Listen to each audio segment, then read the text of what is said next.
অত্যন্ত ধীরগতিতে এগোচ্ছে ডিভিসি ডিটিপিএস এর নতুন ইউনিট সম্প্রসারণের জন্য পাঁচিল দেবার কাজ। এমনই অভিযোগ ডিটিপিএস ডিভিসির শ্রমিক সহ ডিটিপিএস এলাকার 5 থেকে 6টি গ্রামের মানুষদের। এই পাঁচিল দিতে গিয়ে কারখানার সন্নিহিত যে 5 থেকে 6টি গ্রাম আছে সেখানে ঢোকা বেরোনোর রাস্তা কিভাবে হবে তা কোনো দিশা নেই। এমনই অভিযোগ গ্রামবাসী সহ শ্রমিকদের। ডিটিপিএস কর্তৃপক্ষের পরিকল্পনার অভাব রয়েছে বলেছেন শ্রমিক থেকে সাধারণ গ্রামবাসীরা। সোমবার এই ইস্যুতে ভিলেজ কোঅর্ডিনেশন কমিটি ও শ্রমিকেরা ডিটিপিএস কারখানার গেটে অবস্থান বিক্ষোভে সামিল হয়। তাদের দাবি পাঁচিল দেওয়ার কাজ কর্তৃপক্ষ ত্বরান্বিত করুক, যাতে খুব শীঘ্রই ডিভিসির নতুন 800 মেগাওয়াট ইউনিটের নির্মাণ কার্য শুরু হতে পারে। অবস্থান মূলত আমরা দেখুন ডিটিপিএস ইউনিট যে 4টে চলছে, 4টে ইউনিট বন্ধ হয়ে গেছে এবং কাটিং এর কাজ চালু হয়ে গেছে, কাটিং চলছে। কাটিং চলার পরেও ডিটিপিএস এ যে আমাদের যে বাউন্ডারি ওয়াল, সেই বাউন্ডারি ওয়ালের কাজ দ্রুততার সাথে চলছে না। বাউন্ডারি ওয়ালের কাজ খুব ধীর গতিতে চলছে এবং আমাদের এখানে কাটিং এ 200 শ্রমিক কাজে ঢুকেছে। 200 শ্রমিক কাজ করার পরেও আমাদের 400 শ্রমিক বেকার ভাই বাইরে বসে আছে। আমরা চাই সেই সব বেকার ভাইরা যাতে কাজে নিযুক্ত হয় এবং আগামী দিনে যে 5 ইউনিট এখানে নির্মাণ হবে তার কোনো একটা আভাস ইঙ্গিত আমরা পাচ্ছি না। এটা আমরা ভেবেছিলাম যে 2030-এ হয়তো ইউনিটের কাজ মানে ধোঁয়া উঠবে প্ল্যান্টে, কিন্তু 2030-এ যা কাজ ধীর গতিতে চলছে তাতে করে মনে হচ্ছে না 2030 এখানে ধোঁয়া উঠবে। এবং সাথে সাথে আমরা এখানে খুবই আশঙ্কিত যে বিগত দিনে আমাদের এখানে যখন কারখানার প্রস্তাব হয়েছে, সবকিছু হয়ে যাওয়ার পরেও অন্য রাজ্যে ঘুরে চলে গেছে। এখানের মানুষ হয়তো শ্রমিকরা ভাবছে যে এইবারে ঘুরে চলে যাবে না, তো এই একটা আশঙ্কার মধ্যে রয়েছে। আশঙ্কা কারণ এর আগেও আমাদের এখানে ইউনিটের প্রস্তাব হয়েছিল, মেগাওয়াটের হয়েছিল, কিন্তু ফেরত চলে গেছে অন্য জায়গায়। আমরা ধরুন এখানে মাদার ইউনিট, এটা হচ্ছে ডিটিপিএস হচ্ছে মাদার ইউনিট অল ভ্যালির, এখান থেকে সমস্ত ইউনিটগুলো তৈরি হচ্ছে মুনাফা নিয়ে পড়ে, কিন্তু ডিটিপিএস কে বঞ্চিত করছে, ডিটিপিএস বঞ্চিত হচ্ছে। ডিটিপিএস এ ধরুন এই যে কিছুক্ষণ আগে আমরা বললাম যে কোনো জায়গায় যখন ইউনিট হয়, প্রথমে ইউনিটটা তৈরি হয়, ধোঁয়া উড়ে তারপরে কাটিং হয়। আমাদের এখানে দেখছি টোটাল ইউনিট বন্ধ হয়ে পড়ে কাটিং এর কাজ চালু করেছে। এবং আমাদের আগামী দিনে কি হবে, ছেলেরা পড়বে কোথায়, ব্যাংক কোথায় যাবে, পোস্ট অফিস কোথায় যাবে? আমাদের এই নেতৃত্বের সাথে সুষ্ঠুভাবে আলোচনা করতে হবে। আমাদের নেতৃত্বের সাথে বসে আলোচনা করে, নেতৃত্ব ধরুন যারা দেয় তাদেরকে ছেলেদেরকে কৈফিয়ত দিতে হয়, তাদেরকে জিজ্ঞাসা করে যে কি হবে না হবে। ডিভিসি ম্যানেজমেন্ট নানা রকম ভাবে খামখেয়ালিপনা করছে। এবং আপনারা দেখুন আমাদের এখানে যারা ডিসপ্লেস, ক্যাজুয়াল, ফরেস্ট ডিপার্টমেন্ট এদিকে বঞ্চিত করেছে। ফরেস্ট ডিপার্টমেন্টের অবসরের সময়ে তাদের বকেয়া টাকা রয়ে গেছে, এখনো তাদের টাকা এখনো মিটোয়নি। আমাদের ডিসপ্লেস যারা বাস্তুহারা, তারা চাকরি পায়নি, চলে হয়ে মারা গেছে অনেকে। আমরা চাইছি এখানে দ্রুততার সাথে কাজ হোক। নতুন যে ইউনিট তৈরি হবে 5 ইউনিট সুপার থার্মাল পাওয়ার, সেটা দ্রুততার সাথে কাজ হোক। আমাদের তরফ থেকে যতটুকু সহযোগিতা করা আমরা সহযোগিতা করছি। আমার নাম শিবশঙ্কর ব্যানার্জি, আমি একজন এখানকারই শ্রমিক, আইএনটিটিইউসির একজন কর্মী, দুর্গাপুর মহকুমা কন্ট্রাক্টর ইউনিয়নের একজন। দেখুন, আমাদের অবস্থান বলতে আমাদের হচ্ছে মেন অবস্থান যেটা হচ্ছে কর্মসংস্থানের জন্য আজকে আমাদের এই অবস্থান। আপনারা জানেন দীর্ঘদিন ধরে ডিভিসি যেভাবে টাল বানার মধ্য দিয়ে পাঁচিলকে নিয়ে যেভাবে টাল বানা করেছে, সেই টাল বানার মধ্য দিয়ে কিছু লোকের বলেছে যে আমাদের পাঁচিলে অসহযোগিতা করছে এবং সেই পাঁচিল অসহযোগিতা করার জন্য আমরা কিন্তু কাজ এগোতে পারছি না এবং সেই কাজ না আগানোর জন্য আমাদের হয়তো আগামী দিনে শিল্প এখান থেকে চলে যেতে পারে। আমরা সেই দিন কিন্তু এলাকার মানুষ, গ্রামবাসী এবং আজকের যারা ওয়ার্কার কাজ করছে সকলে মিলে আমরা কিন্তু সেদিনে আমরা ঠিক করেছিলাম যে এলাকার কারখানা চলে যেতে দেওয়া যাবে না এবং কারখানা তৈরি করার জন্য আমাদেরকে সমস্ত রকম সহযোগিতা করতে হবে। তাই এলাকায় যারা বস্তি ছিল তাদেরকে আমরা যথেষ্ট বোঝানোর চেষ্টা করেছি এবং সেই বোঝানোর মধ্যে দিয়ে আমাদের কোনো কেউ হয়তো সে কি লিডার বা কি নেতৃত্ব বা কি জানি না, এমন এক সময় এসে উস্কানিমূলক কথাবার্তা বলে যায় যে পাঁচিল ভেঙার নিদান দিয়ে যায়, লাথি মেরে পাঁচিল ভেঙে দাও, কারখানা হওয়ার কোনো দরকার নেই।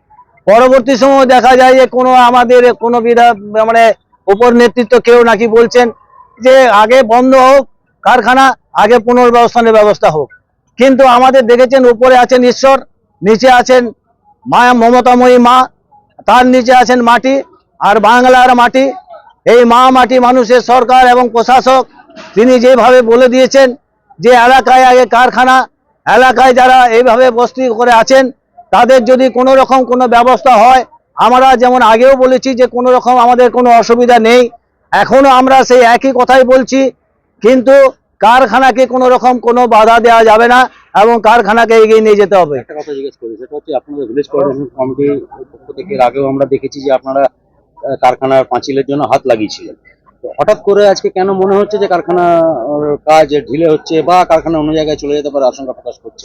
সঠিক, আপনার বক্তব্য অনুযায়ী আমি আপনাকে বলতে বাধ্য হচ্ছি যে আজকে ডিবিসি গেটে আসতে আমরা বাধ্য হয়েছি। কেন না, আমরা দেখেছি আজকে যখন ডিবিসি ম্যানেজমেন্ট বাউন্ডারি নিয়ে একটা বাহানা দেখাচ্ছিল যে বাউন্ডারি না হলে কারখানা ঘুরে যাবে। আজকে যখন বাউন্ডারি হচ্ছে তার কিন্তু কোনো রকম যে তাড়াতাড়ি কাজ করে এগিয়ে নিয়ে যাওয়ার প্রবণতা, এই প্রবণতা কিন্তু ম্যানেজমেন্টের আমরা দেখতে পাচ্ছি না। এই উদাসীনতার জন্য আমরা কিন্তু আজকে ডিবিসি গেটে জমায়েত হতে বাধ্য হয়েছি এবং আজকের যে জমায়েত তাতে কিন্তু ভিলেজ কমিটি কেউ সবাইকে করা হয়নি। আজকে ম্যাক্সিমাম ওয়ার্কাররাই এসছেন। ওয়ার্কারদের একটাই যে তোমরা বলেছিলে যে আজকে আমাদের কারখানা হলে কর্মসংস্থান হবে এবং আমাদের রুটি রুজি হবে, আমরা এলাকায় মানুষরা কাজ করে খেতে পারবো। কিন্তু ডিবিসি এমন ভাবে উদাসীনতা দেখাচ্ছে এবং বাউন্ডারির কাজকে এমন ভাবে ধীর গতিতে নিয়ে যাচ্ছে, আমরা কিন্তু এভাবে আমরা ধীর গতিতে এগোনোর জন্য আমরা কিন্তু যথেষ্ট চিন্তার মধ্যে আছি যে আদৌ কি এই কারখানাটা হবে। আমি কিন্তু কিছুদিন আগে এখানকার যে নতুন এমপি তিনি ডিবিসি ম্যানেজমেন্টকে চিঠি দিয়েছিলেন এবং তাতে বলেছিলেন যে পুনর্বাসন যারা এখানে বস্তিবাসী রয়েছে তাদের আগে পুনর্বাসন হবে, পুনর্বাসন ছাড়া কিন্তু কোনোভাবে অন্য কিছু মেনে নেওয়া হবে না। তারপরে কি আপনারা কোনো রকম আশঙ্কা প্রকাশ করছেন? দেখুন, আমাদের কোনো রকম কোনো আশঙ্কা নেই। আপনাকে আগেও বললাম যে কেউ বলে গেছিল যে লাথি মেরে পাঁচিল ভাঙার বিধান, তেমনি কেউ আইনত বলেছেন, আমি চিঠি দিয়েছি এর মানে হয়ে গেছে, আইনত এটা বন্ধ হয়ে যাবে এবং পুনর্বাসন দিতে হবে। আমরা সেইখানেও কোনো কর্ণপাত করছি না। আমাদের একটাই মানুষ, যেটা সোনারতেও খাঁটি মানুষ, সেই পশ্চিমবাংলার প্রশাসক হিসাবে যিনি আজকে দায়িত্ব নিয়ে বলেছেন আগে কারখানা তারপরে পুনর্বাসন বা কোনো রকম কোনো ডিস্টার্ব করা চলবে না কারখানার ক্ষেত্রে। আমরা কিন্তু সেই দিকে আমরা পরিষ্কার আছি যে আমাদের মাননীয় যিনি আছেন এবং প্রশাসক হিসাবে আছেন এবং পশ্চিমবাংলার মুখ্যমন্ত্রী হিসাবে আছেন, তিনি যখন পরিষ্কার ভাষায় বলে দিয়েছেন কারখানা হওয়ার ক্ষেত্রে কোনো রকম অসহযোগিতা আমরা মানছি না, মানবো না। আমরা কিন্তু সেই রাস্তাতেই আছি এবং সেই বিশ্বাসেই আমরা কিন্তু এগিয়ে চলেছি।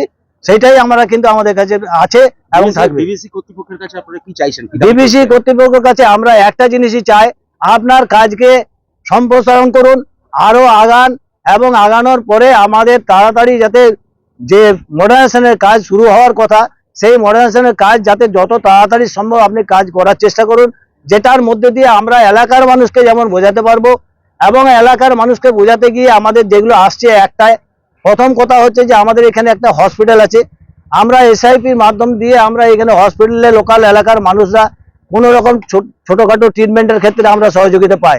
এক হলো হসপিটাল, দ্বিতীয় নম্বর একটা কারখানা বড় তৈরি হচ্ছে। আমরা কারখানা করার জন্য একসময় জায়গা দিয়েছিলাম এবং আমাদেরকে রাস্তাও একটা দেওয়া হয়েছিল।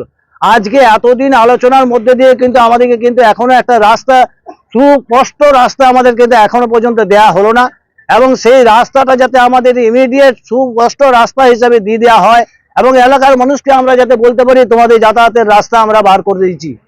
দ্বিতীয় নম্বর, এই হসপিটাল আছে, পোস্ট অফিস আছে, ব্যাংক আছে, এইগুলোকে যেভাবে বলছে আমরা উঠিয়ে দেবো।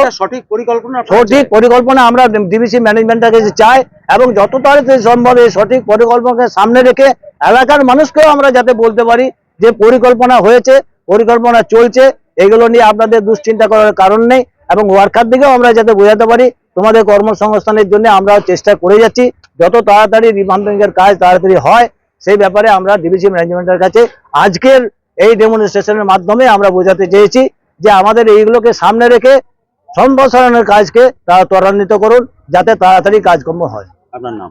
আমার নাম অশোক দত্ত, মঙ্গলপুর ভিলেজ কোঅর্ডিনেশন কমিটির ভাইস প্রেসিডেন্ট।